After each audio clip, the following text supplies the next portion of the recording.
माळशिरस बेलसर जिल्हा परिषद गट असेल किंवा पंचायत समिती गणातील आपल्या काँग्रेस पक्षाचे लोकप्रिय उमेदवार आदरणीय दत्ताभाऊ जुरुंगे, त्याचबरोबर बाळासाहेबजी काळाने आणि कुशलजी कोलते या तिन्ही उमेदवारांच्या प्रचारार्थ आयोजित करण्यात आलेल्या आजच्या प्रचार सभेच्या या मंचावर उपस्थित असणारे या तालुक्याचे तालुकाध्यक्ष आणि साहेबरावजी पडतरे, या गावचे माजी सरपंच आणि बोरावकेजी, असलेकरजी, दीपकजी कामठे, संदीपजी जगताप, सर्व सन्मान्य मंच, उपस्थित बंधूंनी भगिनींनो, येणाऱ्या 7 तारखेला आपल्याला पुणे जिल्हा परिषदेकरता आणि आपल्या पुरंदर पंचायत समितीकरता मतदान करायचं आहे.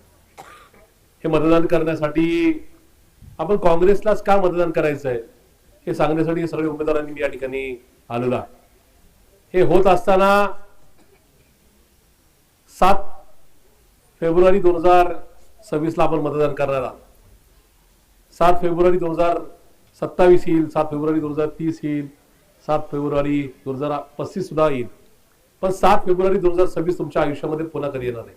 जसं या उमेदवारांच्या आयुष्यात येणार नाही तसे तुमच्या आयुष्यात येणार नाही. त्याचं कारण आहे की आपण फक्त जिल्हा परिषद आणि पंचायत समितीलाच मतदान करणार नाहीत, तर आपण या निवडणुकीमध्ये उद्या आपलं हा तालुका, आपला हा जिल्हा, आपलं हे राज्य आणि देश कुणाच्या हातामध्ये राहील यासाठी मतदान करणार, याची जाणीव आपण सगळ्यांनी ठेवायची ही आपल्याला माझी नम्रतेची विनंती आहे. आपण मागचे 2-3 दिवस देशाच्या लोकसभेमधला एकूणच सगळ्या प्रकारचा तमाशा पाहताय.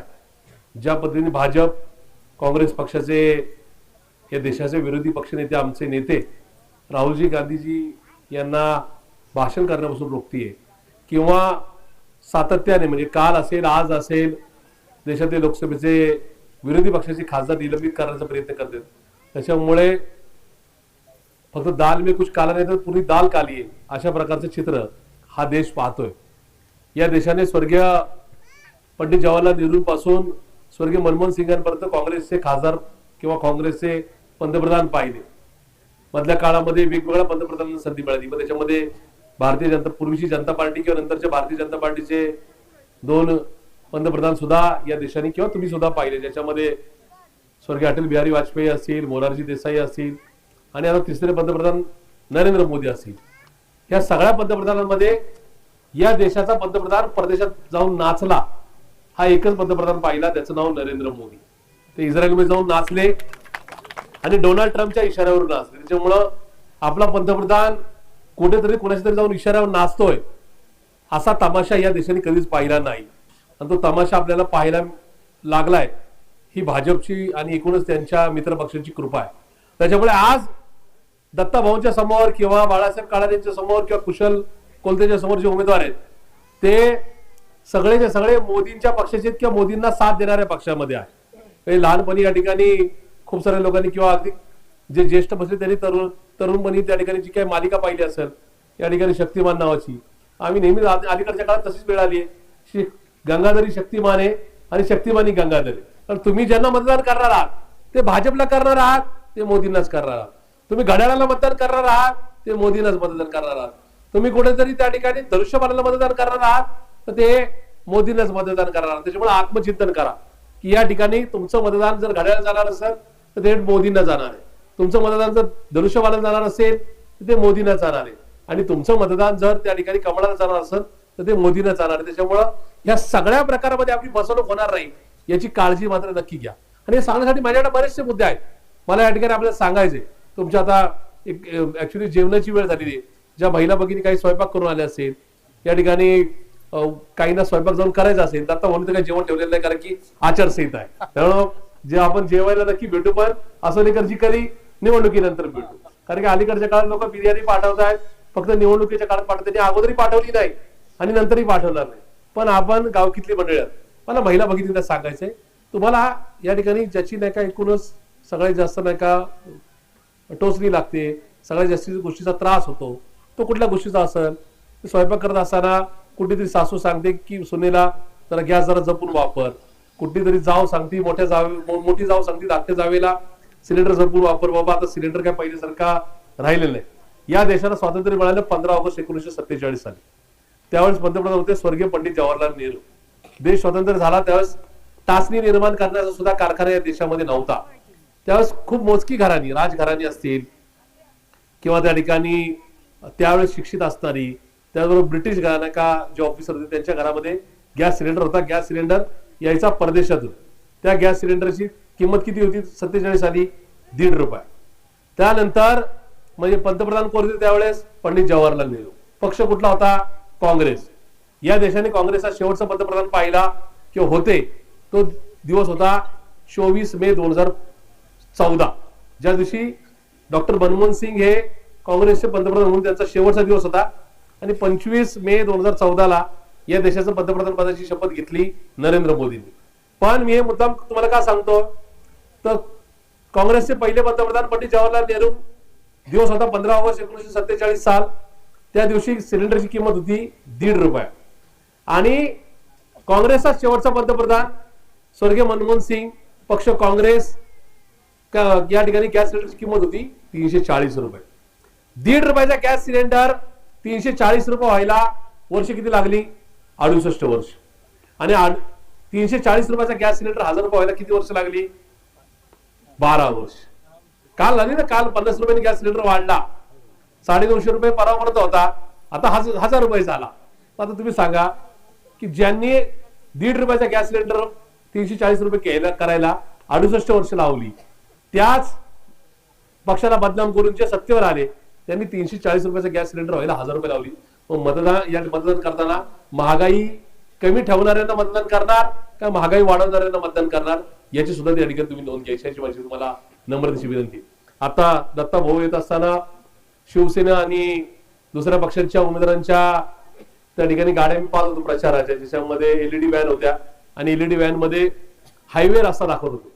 मुळात जे तरुण या ठिकाणी बसलेत किंवा जे लाईव्ह द्वारे या ठिकाणी तालुक्यामध्ये ऐकतात त्यांनी थोडं आत्मचिंतन करावं, आत्मभान ठेवावं. हा हायवे होतोय, हा हायवे काय शिवतरे करत नाहीयेत किंवा संजय जगताप करत नाहीत किंवा या ठिकाणी राष्ट्रवादी कोण नेते असतील ते करत नाहीत, त्यांच्या खिशातले ते करत नाहीत. त्यामुळे त्यांनी त्याच्यावर तर मतदान या ठिकाणी बिलकुल मागू नये. माळशिरस बेलसर गटातून किंवा गणातून त्यांनी या ठिकाणी त्यांच्या उमेदवारासाठी बिलकुल मतदान मागू नये. किंवा पलीकडच्या पुढे अगदी देवे गट असेल किंवा पलीकडचा कुठलाही गट असेल, त्याचं कारण आहे की हा कुठल्याही जिल्हा परिषदच्या तिजोरीतून हा रस्ता तयार होत नाही. हा रस्ता तयार होत असताना तो फुकट तयार होत नाही. या रस्त्याला टोल आता या ठिकाणी चालू होणार आहे. त्याच्यामुळं मतदान मागत असताना किमान जनाची नाही मनाची लाज तर ठेवावी की आपण लोकांना किती फसवतोय. आता जिल्हा परिषदचं मतदान संपल्यानंतर पुढच्या 15 दिवसात 1 महिन्यामध्ये तो टोल नाका चालू होणार आहे. आणि आतापर्यंत या राज्याचा इतिहास जर पाहिला मागच्या 15 वर्षाचा, तर जे जे लोकप्रतिनिधी आहेत ते नका राज्याचे असतील किंवा देशाचे असतील, त्यांच्या कार्यकर्त्यांनी टोल नाका त्या ठिकाणी चालवायला दिले जातात.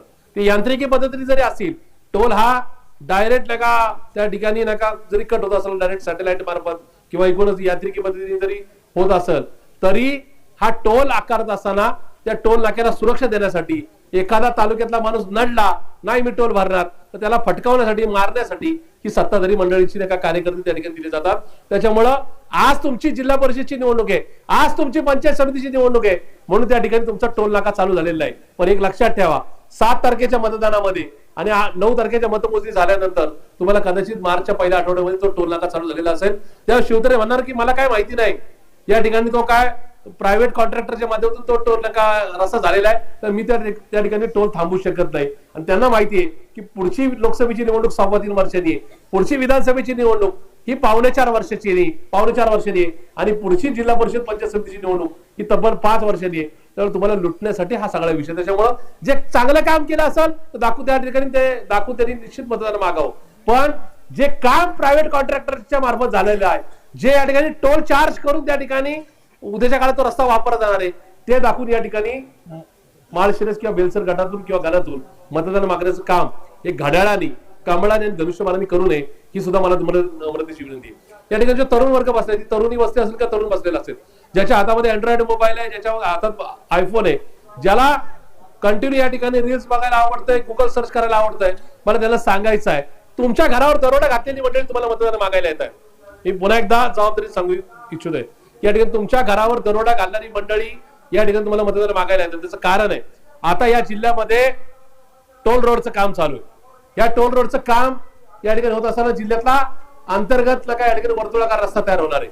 पण मी तुम्हाला काय सांगतो, का दरोडा घातला जातोय, तर या ठिकाणी तुम्ही गुगल सर्च केलं तर तुम्हाला या अंतर्गत जे काय जिल्ह्याचा वर्तुळाकार रस्ता आहे, रिंग रोड आहे, त्या रिंग रोडचं टेंडर तुम्ही फेब्रुवारी 2024 बघा, लोकसभा व्हायच्या अगोदर. त्या टेंडरची किंमत किती होती? तुमच्या आमच्या जिल्ह्यातून जाणारा अंतर्गत रस्ता, ज्या ठिकाणी भाजप, राष्ट्रवादी आणि शिवसेना शिंदे गट यांच्या नका महायुती सरकारने याचं टेंडर फ्लोट केलं, निवडणुकीच्या अगोदर केलं. त्या टेंडरची किंमत होती 16,000 कोटी रुपये. 16,000 कोटी मध्ये हा रस्ता तयार होणार होता आणि त्याच्यावर टोल आकारला जाणार होता. आणि या ठिकाणी ज्या वेळेस लोकसभेला त्यांचा पराभव झाला आणि विधानसभेला आता पैसे वाटल्याशिवाय पर्याय राहणार नाही, अशा प्रकारचा एक मुख्यमंत्री दोन उपमुख्यमंत्र्यांनी विचार केला. त्यानंतर या ठिकाणी त्या टेंडरची कॉस्ट वाढवण्यात आली आणि ते टेंडर गेलं कितीला? सप्टेंबर 2024 ला. विधानसभेच्या 1.5 महिना अगोदर ते टेंडर झालं. ते टेंडर गेलं 39,000 कोटीला. रस्ता तोच, टेंडर तेच, ठेकेदार तोच, ठेकेदाराची कंपनी तीच. फक्त टेंडरची कॉस्ट फेब्रुवारी 2024 ते सप्टेंबर 2024 7 महिन्यामध्ये ही टेंडरची कॉस्ट 16,000 कोटीवरून 39,000 कोटीवर गेली. तुम्ही म्हणताल माझ्या बापाचं काय जातं, तसं नाही. ते पैसे तुमचे आहेत. तुम्ही जो इन्कम टॅक्स भरता, तुम्ही जो सेल्स टॅक्स भरता, तुम्ही जे जीएसटी भरता, तुम्ही या ठिकाणी जो काय का शेतसारा भरता, ते पैसे आहेत. त्याच्यामुळं तुमच्या पैशावर तुमच्या घरावर दरोडा घालण्याचं काम हे महायुती सरकारने केले, वर नरेंद्र मोदी सरकारने केले आणि खाली फडणवीस सरकारने केलेले. त्याच्यामुळे मतदान करताना तुमचं मत ज्यावेळेस घड्याळाला जाईल, तुमचं मत ज्यावेळेस या ठिकाणी कुठे तुतारीला जाईल, तुमचं मतदान ज्यावेळेस या ठिकाणी धनुष्यबाणाला जाईल किंवा तुमचं मतदान ज्यावेळेस कमळावर जाईल, तर लक्षात ठेवा हे मतदान तुमच्या घरावर दरोडा घालणाऱ्यांना जाणार आहे. त्याच्यामुळे मतदान करताना पंजाला मतदान करा ही तुम्हाला मला नम्रतेची विनंती करायची. हे होत असताना तुम्हाला मी सुरुवातीला जे सांगितलं की शक्तिमानी गंगाधरी आणि गंगाधरी शक्तिमाने, ते कशाहून सांगतोय, तर मागच्या 1.5 महिन्यापूर्वी 1 महिन्यापूर्वी आमच्या निवडणुका झाल्या. 15 जानेवारीला आमचं मतदान झालं, 16 जानेवारीला आम्ही निवडून आलो. पण हे होत असताना आम्ही त्या अगोदर 3 आठवडे पुणेकरांना सांगत होतो, तुमचं मत घड्याळाला म्हणजे ते मतदान भाजपला, तुमचं मतदान तुतारीला म्हणजे ते तुमचं मतदान भाजपला, तुमचं मतदान धनुष्यबाणाला म्हणजे ते भाजपलाच, आणि तुमचं मतदान कमळाला म्हणजे तेच भाजपला. ते कशावरून मी बोलत होतो, तर या ठिकाणी निवडणुकीनंतर हे सगळे पक्ष भाजपला मतदान करणार आहेत किंवा भाजपला पाठिंबा देणार आहे आम्ही सांगत होतो. पण त्यावेळेस कदाचित काही लोकांना कळालं नाही. अर्थात पुणेकरांनी काँग्रेसला सुद्धा खूप चांगलं मतदान केलं. पण हे होत असताना आज आम्ही सकाळी पुणे महानगरपालिकेमध्ये महापौर आणि उपमहापौराचा फॉर्म भरायला गेलो. त्यावेळेस पलीकडच्या पिंपरी चिंचवडमध्ये महापौरची निवडणूक ही बिनविरोध झाली, कारण तिथं काँग्रेसचा एकही नगरसेवक निवडून आला नाही. तिथल्या राष्ट्रवादीने काँग्रेसला नाही का त्या ठिकाणी भाजपला पाठिंबा दिला. आणि आज या ठिकाणी आम्ही पुणे महानगरपालिकेचा फॉर्म भरून आलो. महापौर पदाचा उमेदवार हा भाजपचा आहे. समोर आमचा उमेदवार आमच्या अश्विनीताई लांडगे यांनी फॉर्म भरलाय, ज्याच्यावर आमच्या सह्या आहेत. त्या काँग्रेसकडून लढतायत. तिथं घड्याळाचा महापौर पदाचा उमेदवार नाही, तिथं धनुष्यबाणाचा उमेदवार नाही. त्या ठिकाणी कुठेही नका म्हणजे त्यांचे जे मित्र पक्ष आहेत ज्यांनी छुपी नका त्या ठिकाणी मदत केली, त्यांचा उमेदवार नाही, तिथं फक्त कमळाचा उमेदवार आहे. आणि उपमहापौर पदाला आमच्या साहिल केदारींना आम्ही नका त्या ठिकाणी उमेदवारी दिली. त्यांच्या विरोधात कोण आहेत, तर परशुराम वाडेकरचे आरपीआयचे पण कमळावर निवडून आलेले उमेदवार आहेत.